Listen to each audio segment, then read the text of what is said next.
We have some big news in the NHL. The Montreal Canadiens and Kaiden Guhle have agreed to a long-term deal. We'll discuss the contract and how it works for the team and might impact other defensemen coming up next.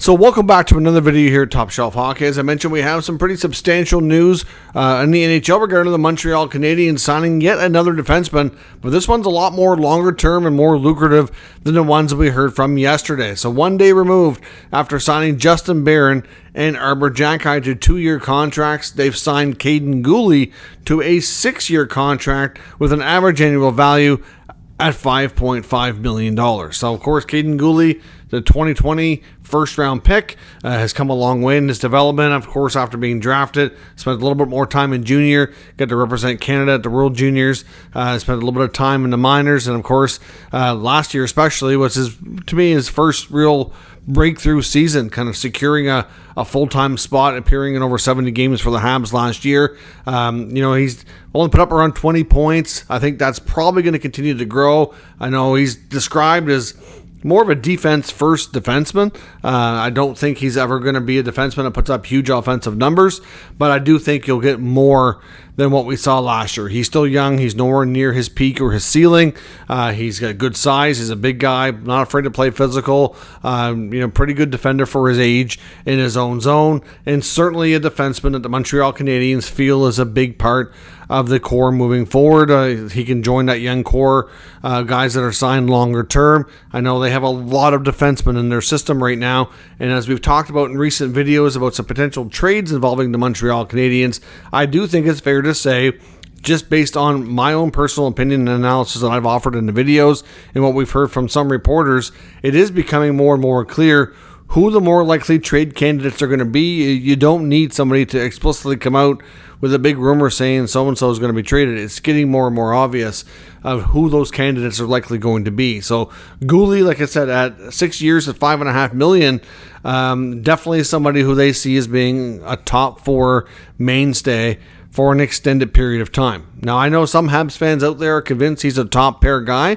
I'm not completely sold on that idea just yet. He is really good. I'll give him credit there. I'm not saying he's not good. I just don't know that he's a top pair guy. Based on how they've paid him, I kind of think they might see him as being more of a second pair defenseman.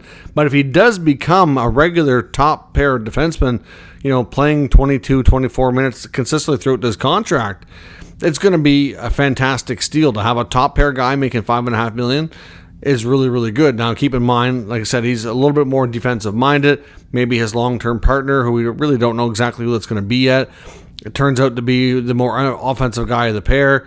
That's not unusual. Look at like Adam Fox and Ryan Lindgren, for example.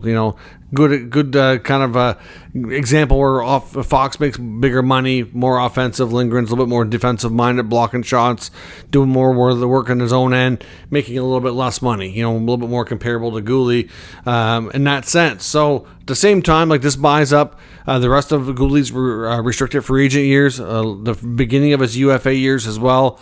So this is a pretty safe bet. I know when it comes to contracts, I usually defer a lot of judgment to AFP Analytics. They are terrific at projecting what contracts are going to be based on all the analytics data that they use. And this is just a smidge more than what they projected. They had him being maybe in the 5.2 to 5.4 range, but 5.5 is, like I said, it's not much more at all. It's only a little bit. We're talking a couple $100,000 over the course of the contract, and at the same time, you do expect that he's going to continue to get better. He has not hit his prime yet. We're obviously, like I said, he was a first-round pick in 2020.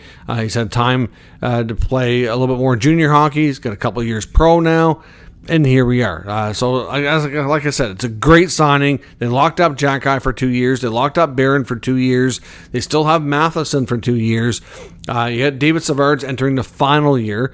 Personally, I think Savard will get moved sometime throughout the campaign for the coming year. I don't suspect he'll be traded before the season starts. You never know, but I wouldn't think so. I think he'll likely be a player that stays and kind of helps the guys along through the course of the year, but likely likely gets dealt at the deadline. Matheson, I would think, probably stays a little bit longer. I know they really like his leadership, and he's played really well for them. Great skater, good mentor. There's lots to like about what he's done in Montreal so far. So then, you obviously with Guhle, and then, of course, with Matheson, you've got Xhekaj, you've got Barron, and you get more guys coming. I honestly think in the top 4, they probably have hopes that guys like Reinbacher and Hudson are going to take spots in the top 4 based on where they were drafted and how they've looked since then.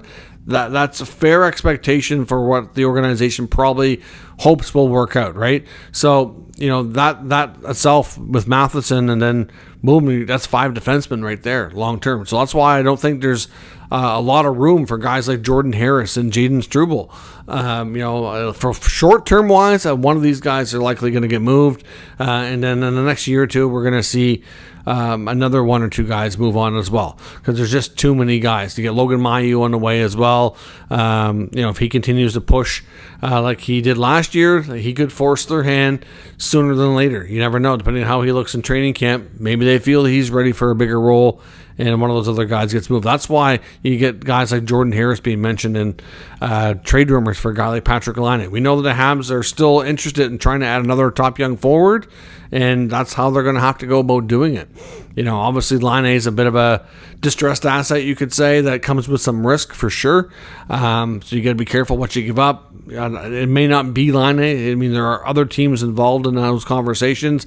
Maybe he ends up going somewhere else. But at the end of the day, we know Ken Hughes made it clear at the draft that he was very interested in doing the same sort of deal that he has the past couple of years when he picked up Kirby Dach and Alex Newhook, looking for another top forward that's in the younger years, not probably 20 to 23 range, to add to that mix. If they can find it, now, even I'd say probably, to be honest, with the group the way it is, even 25 and under, it would probably be something they would consider in the right scenario, right player, right fit, right contract, all that type of stuff. So, Laine's got a good history. It hasn't been great recently. So, like I said, there's some risk that comes with that. Maybe they pivot to another player. But at the end of the day, this Guhle signing it's a good deal. It indicates to me, like I said, that he's a top 4 guy for years to come, somebody they rely on.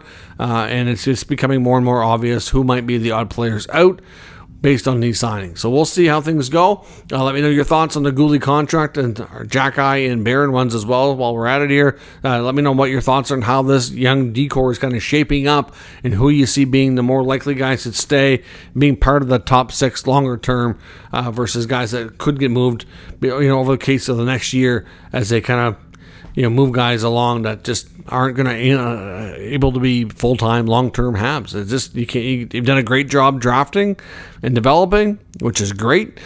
Not everybody can stay. So who stays and who goes, let me know in the comments. We'll discuss further. If you're new to the channel, make sure you subscribe and stick around. We'll keep you up to date with all the news, rumors, and analysis of all 32 NHL teams. Thanks for watching. I'll catch you next time.